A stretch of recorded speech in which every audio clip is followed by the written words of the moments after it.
The woman who walked into the cafe that bright Saturday morning was not the woman I had been waiting for, but somehow, she became the person I needed most.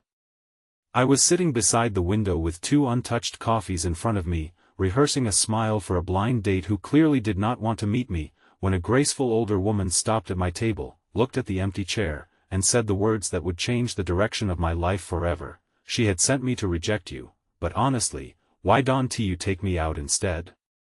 Before this story begins, if you believe in kindness, second chances, and the strange way life sometimes sends love through the wrong door, please like, comment, share, and subscribe to Lifeline Diaries. Your support helps stories like this reach people who may need a little hope today.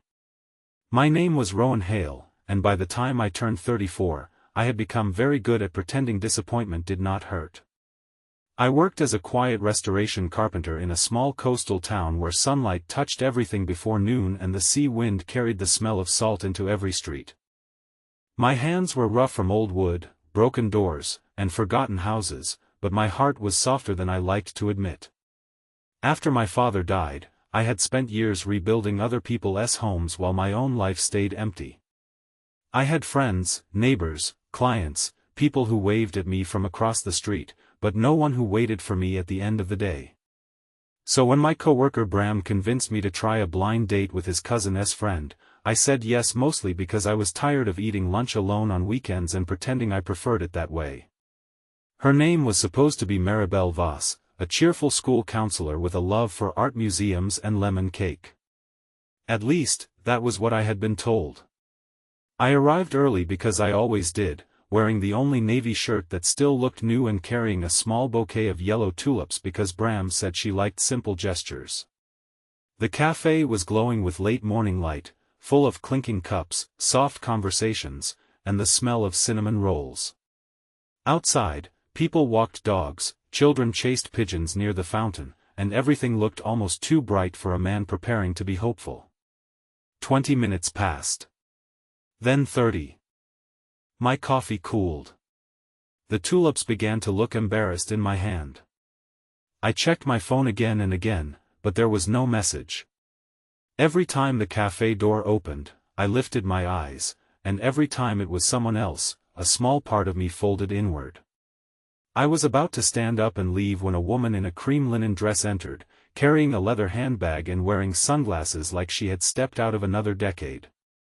She had silver-streaked dark hair pinned neatly behind her head and a calm face that seemed to have survived storms without becoming hard. She looked around, spotted the tulips, and walked straight toward me. She introduced herself as Celestine Voss, Maribel's mother. My stomach sank before she said another word. I already understood. Her daughter had changed her mind, and instead of sending a text like any ordinary person, she had sent her mother to clean up the awkward mess. Celestine sat down without asking, folded her hands on the table, and explained that Maribel had seen my photo, heard that I was a carpenter, and decided we were not her type. She thought it would be kinder if someone else told me in person. There was nothing kind about it, but Celestine's voice trembled slightly when she said it, as if she was ashamed to be the messenger. For a few seconds, I could not speak. I looked at the second coffee, the empty chair, the tulips, and felt every old rejection I had ever laughed off return at once. I wanted to be angry, but Celestine looked more hurt than I did. She apologized, truly apologized, not with polished words but with tired eyes. Then she glanced toward the window where sunlight spilled over the table and smiled sadly. She said it was a shame to waste such a beautiful day and such thoughtful flowers. I thought she was trying to comfort me, but then she surprised me. She lifted her chin, looked directly at me, and said that if her daughter had no manners, maybe her mother still did. Why did I not take her out instead? I almost laughed because I thought she was joking. She was at least 20 years older than me, elegant in a way that made me sit straighter, and clearly from a world of dinner parties, charity events, and polished silverware. I was a man with sawdust in the seams of my shoes. But she did not look amused. She looked brave, as if the sentence had cost her something. She told me she had not been asked anywhere in years except medical appointments, grocery stores, and family obligations. She said she had forgotten what it felt like to be seen as a woman instead of someone's mother, widow, or problem solver. Something in her honesty quieted my humiliation.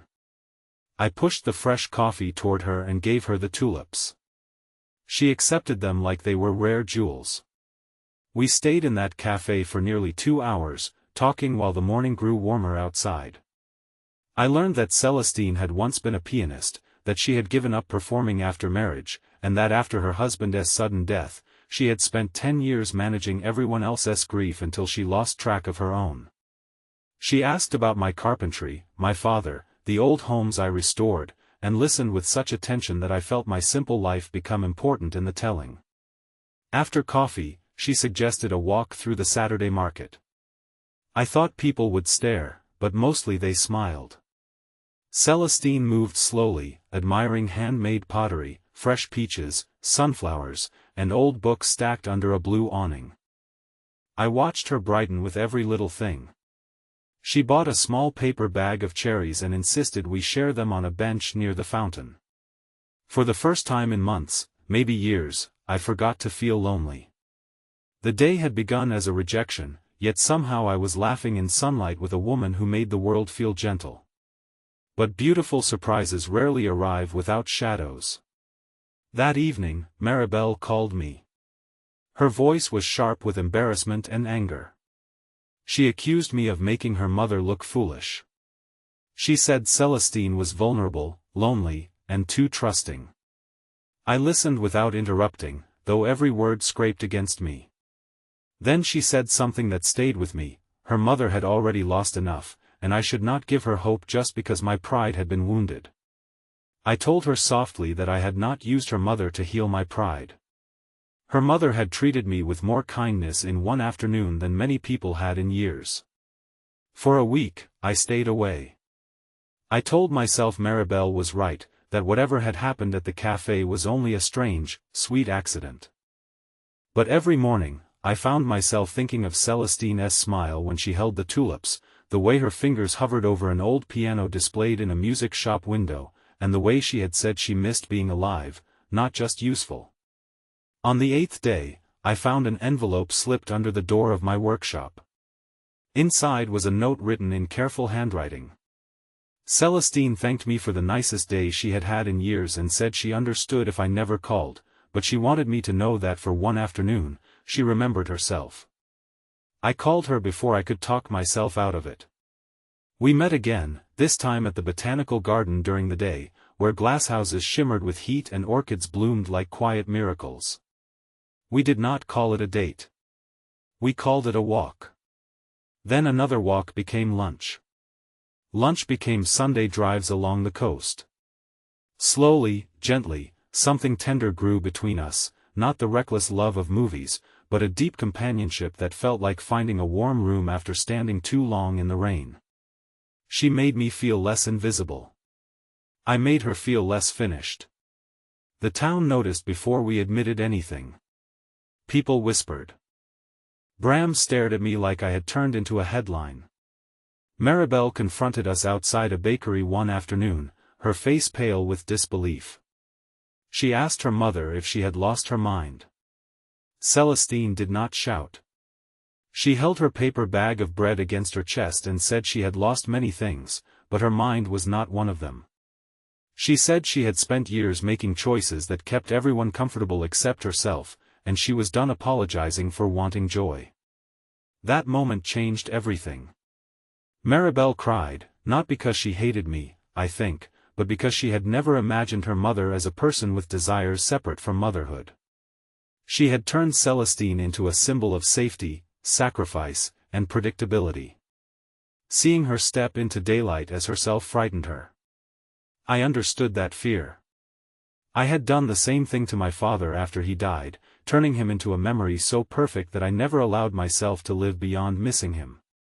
The real test came when Celestine's health scare arrived.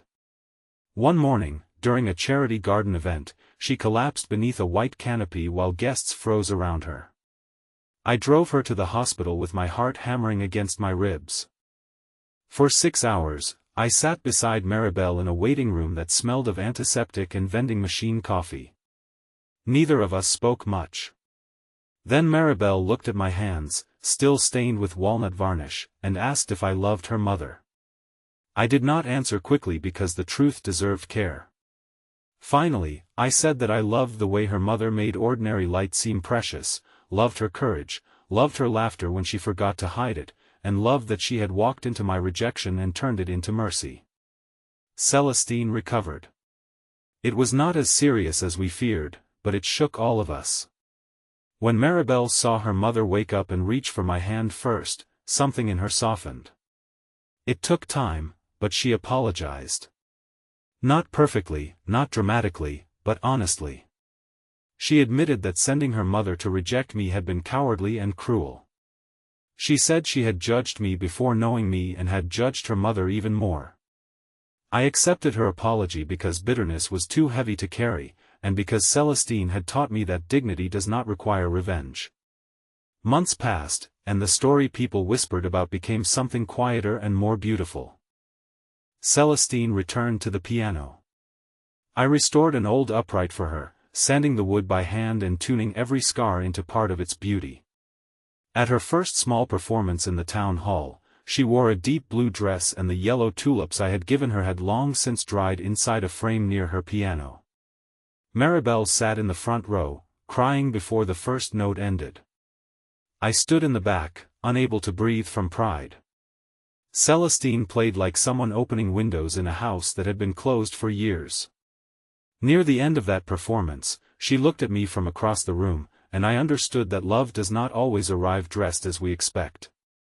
Sometimes it comes through embarrassment, through rejection, through the person sent to end your hope. Sometimes the wrong date becomes the right beginning. Sometimes life does not give you what you asked for because it is trying to give you what will save you. If this story touched your heart, please like, comment, share, and subscribe.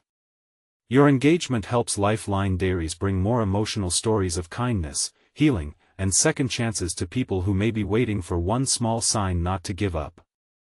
Special request: comment second chances can begin in daylight if you believe life can still surprise a wounded heart. 1 year after that strange morning in the café, Celestine and I returned to the same window table. It was daytime again, sunlight pouring over the cups like a blessing. She brought no apology this time, and I brought no fear. Maribel joined us later with lemon cake, laughing softly when she saw the tulips on the table. We were not a perfect family, not a simple story, not something everyone understood. But we were real. And sometimes, real is more beautiful than perfect. The blind date never came, but her mother did, and in choosing kindness over shame, she taught me that rejection can be a door, love can be unexpected, and the heart, no matter how many years it has been waiting, can still be brave enough to begin again.